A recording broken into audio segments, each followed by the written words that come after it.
Operating system की lecture series में ये हमारा नेक्स्ट लेक्चर है जिसमें हम लोग एलोकेशन मेथड्स को डिस्कस करेंगे।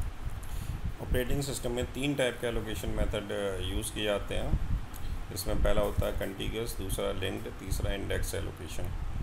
Contiguous allocation method require each file to occupy a set of contiguous block on a disk. Contiguous allocation में क्या है कि हमें किसी भी फाइल के रिस्पेक्टिवली कंटिन्यूस ब्लॉक्स की ज़रूरत होती है डिस्क में।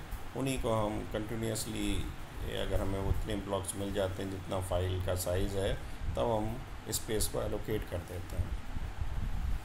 Contiguous allocation of a file is defined by the disk address and length of the first block. जो कंटिग्यूस एलोकेशन है उसमें जो फाइल होती है उसको स्टोर करने के लिए हमें पहला ब्लॉक स्पेसिफाई करना पड़ता है और उसकी स्टार्टिंग लोकेशन स्पेसिफाई करनी पड़ती है।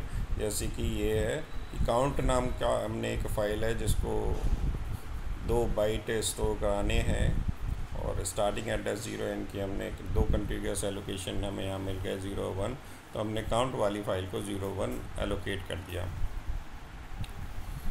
तो जैसे जैसे हमें ब्लॉक्स मिलते जाते हैं फ्री, हम स्टार्टिंग से देखते हैं और उनको एलोकेट करते जाते हैं। सपोज जैसे TR वाली फ़ाइल है, उसको लेंथ जो है 3 है, तो 3 हमें कंटिग्यूस ब्लॉक्स चाहिए स्टोर कराने के लिए। तो अगर हम 3 देखें तो कहाँ फ्री है हमारे 14 15 16, ये 3 ब्लॉक्स हमारे फ्री हैं, हम कंटिन्यूसली इनको दे सकते हैं। इसलिए TR को 14 15 16 एलोकेट कर दिए गए और उसका स्टार्टिंग लोकेशन 14 कर दी गई। ये जो होता है वो कंटिग्यूस एलोकेशन होता है। और both sequential and direct access method को कंटिग्यूस एलोकेशन सपोर्ट करता है। ड्रॉबैक में नई फाइल को स्पेस फाइंड करना थोड़ा टिपिकल होता है। Implementation of free space management system भी थोड़ा कम्प्लेक्स रहता है और एक्सटर्नल फ्रेगमेंटेशन वाली प्रॉब्लम रहती है। नेक्स्ट है लिंक्ड एलोकेशन। लिंक्ड एलोकेशन में जो भी हमारी कंटिग्यूस एलोकेशंस की प्रॉब्लम थी उनको रिजॉल्व कर दिया गया और प्रत्येक फाइल का एक लिंक लिस्ट के फॉर्म में डिस्क ब्लॉक में स्टोर रहती है और डिस्क ब्लॉक पूरे जो डिस्क है उसमें स्कैटर्ड रहते हैं। कहीं भी हम डेटा को, जहाँ भी हमें फ्री मिलता है ब्लॉक्स, उसको लिंक करके डेटा को स्टोर करा देते हैं। जैसे कि यहाँ एग्जांपल के तौर पर जीप नाम की फ़ाइल दे रखी है और उसको 4 मेमोरी ब्लॉक्स की ज़रूरत है स्टोर होने के लिए। तो हमने 4 मेमोरी ब्लॉक्स दे दिए 1 2 1 9 10 16 और 25 एंड ऑफ द फाइल को रिप्रेजेंट करने के लिए। स्टार्टिंग लोकेशन हमने इसे 9 दे दी और 9 को फिर हमने लिंक कर दिया 16 से, 16 को 1 से 10 और 10 से फिर 25। तो एंड लोकेशन जो होगी वो 25 हो गई। इस ढंग से हम लोग इसे लिंक करके जो भी मेमोरी ब्लॉक्स फ्री है उनका यूज़ कर सकते हैं।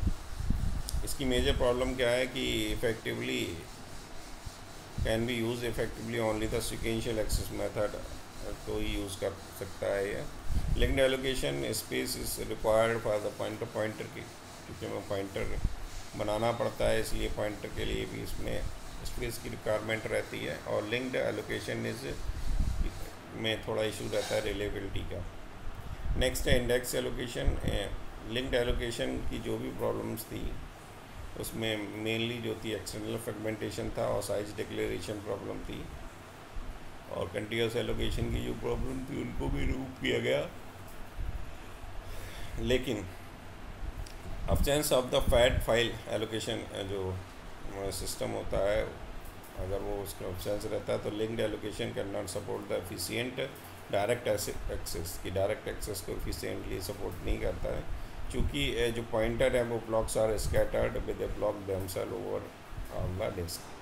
तो इंडेक्स एलोकेशन ने रिजॉल्व कर दी ये पॉइंटर वाली प्रॉब्लम। इसने क्या किया कि हम एक सिंगल पॉइंटर बनाते हैं, उसी पॉइंटर पे सारी जो ब्लॉक्स हैं उनके एड्रेसेस को रखते हैं और उस जो सिंगल पॉइंटर बनाया उसे इंडेक्स ब्लॉक बोला जाता है। Index allocation does not support the wastage of space. The pointer overhead of the index block is generally greater than the pointer overhead of linked allocation.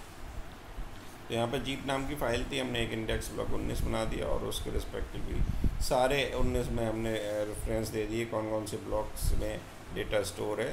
तो जैसे 19 में पहला है 9, 10, 16, 25, ये जो हमारे ब्लॉक्स है जिसमें डेटा स्टोर है उन सब का एड्रेस यहाँ पर हमने स्पेसिफाई कर दिया, इसलिए ये होता है लिंक्ड एलोकेशन।